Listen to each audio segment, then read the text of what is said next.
Ada sebuah paradoks besar dalam sejarah modern. Seorang pria yang bersumpah di bawah sumpah Hippocrates untuk menjaga kehidupan, justru menjadi panglima yang menentukan siapa yang harus mati. Ernesto Guevara de la Serna. Esa proclama es patria o muerte. Kita mengenalnya sebagai Che. Namun, sebelum dia menjadi wajah perlawanan global, dia adalah seorang pemuda Argentina yang rapuh. Dia menderita asma akut yang seringkali membuatnya hampir mati, hanya karena menghirup udara. Mungkin itulah awal dari segalanya.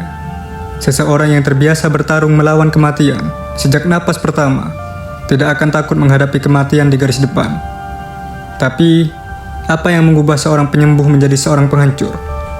Kapan tepatnya seorang dokter memutuskan bahwa obat terbaik bagi dunia bukanlah penisilin, melainkan peluru? Tahun 1952, Ernesto adalah mahasiswa kedokteran tingkat akhir. Dia cerdas, atletis meskipun asma, dan berasal dari keluarga yang menghargai sastra. Dia bisa saja menjadi dokter elit di Buenos Aires. Namun, dia memilih untuk pergi bersama Alberto Granado. Dia menaiki La Poderosa. Perjalanan ini bukan sekedar liburan, tapi sebuah otopsi lapangan terhadap benua Amerika Latin. Di Chili, dia melihat buruh tambang yang diperlakukan lebih rendah dari hewan. Di Peru, dia melihat sisa-sisa peradaban Inca yang agung, kini merangkak di bawah kaki tuan tanah. Ernesto mulai melakukan diagnosa. Kemiskinan di sini bukan karena malas, tapi karena sebuah desain. Dia melihat sebuah sistem yang menghisap darah rakyatnya sendiri untuk memberi makan mesin-mesin di utara. Disinilah titik balik pertama terjadi. Dia menyadari bahwa penyakit pasiennya bukan hanya bakteri, tapi struktur sosial yang busuk. Dia menulis, "Aku merasa lubang hidungku membesar, menghirup bau tajam bubuk mesiu dan darah." Dia mulai mencium bau perang jauh sebelum peluru pertama ditembakkan. Momen paling spiritual dalam hidup Ernesto terjadi di koloni Costa San Pablo, Peru. Di sana, sungai Amazon menjadi garis demarkasi antara dunia normal dan dunia orang buangan.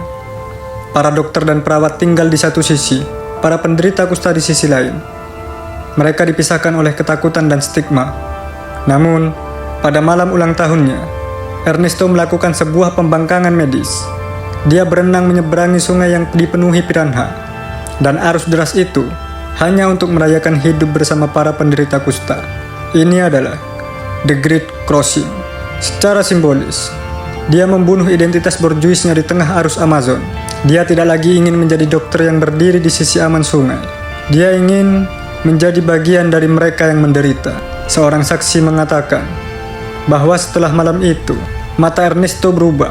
Dia tidak lagi melihat pasien, dia melihat kawan seperjuangannya. Dia menyimpulkan, tidak ada gunanya mengobati luka di kulit jika jantung masyarakatnya sudah berhenti berdetak. Jika perjalanan motor adalah diagnosa, maka Guatemala adalah ruang operasinya. Ernesto menyaksikan bagaimana pemerintah demokratis Arbenz digulingkan oleh kekuatan asing demi kepentingan perusahaan buah.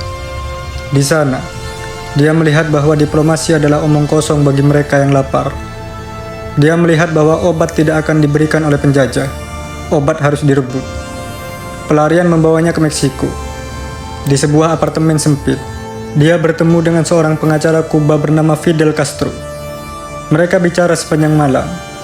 Fidel bicara tentang strategi. Che bicara tentang teori batin. Fidel butuh seorang dokter untuk pasukannya. Ernesto setuju, tapi dengan satu syarat. Setelah Kuba merdeka, dia boleh pergi kemana saja untuk berperang demi rakyat. Disinilah nama Che resmi lahir. Julukan yang diberikan karena aksen Argentinanya.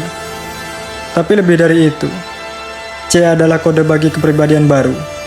Seorang dokter yang telah mengkonversi kasih sayangnya menjadi kebencian yang murni terhadap penindasan. Banyak orang bertanya, bagaimana seorang dokter bisa menjadi begitu dingin di medan perang? Di Sierra Maestra, Che adalah sosok yang keras. Dia mengeksekusi pengkhianat dengan tangannya sendiri tanpa ragu. Bagi Che, ini adalah bedah radikal. Dalam kedokteran, jika ada anggota tubuh yang membusuk dan mengancam nyawa seluruh badan, maka anggota tubuh itu harus diamputasi. Dia menerapkan logika medis ini ke dalam politik. Dia percaya bahwa untuk menciptakan manusia baru, sistem yang lama harus dihancurkan total. tanpa sisa. Namun, kejayaan di Kuba tidak membuatnya tenang. Jiwanya adalah jiwa peziarah. Dia meninggalkan kekuasaan, jabatan menteri, dan keluarganya untuk pergi ke Kongo, lalu ke Bolivia. Di hutan Bolivia yang sunyi, dia dihianati. Dia tertangkap dalam keadaan asma yang kambuh, tanpa peluru tersisa. Di sebuah ruang kelas kecil di desa La Higuera, seorang tentara diperintahkan untuk menembaknya. Che berdiri dan berkata, "Tembak, pengecut. Kau hanya akan membunuh seorang manusia." Saat peluru menembus dadanya, Ernesto Guevara benar-benar mati. Dunia memuja wajahnya, tapi seringkali takut pada pikirannya.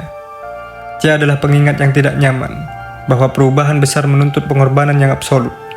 Dia adalah seorang dokter yang menyerahkan nyawanya karena dia percaya bahwa ketidakadilan adalah penyakit menular yang hanya bisa dihentikan jika kita berani bertindak, bukan sekedar menonton.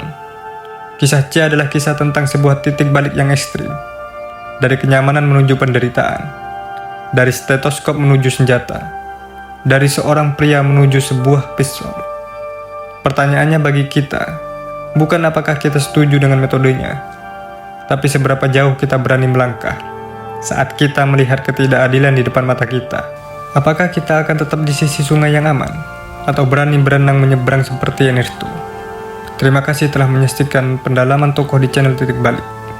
Jika naskah ini menyentuh sisi kemanusiaan Anda, silakan like, subscribe, dan tuliskan tokoh siapa lagi yang ingin kita bedah titik baliknya.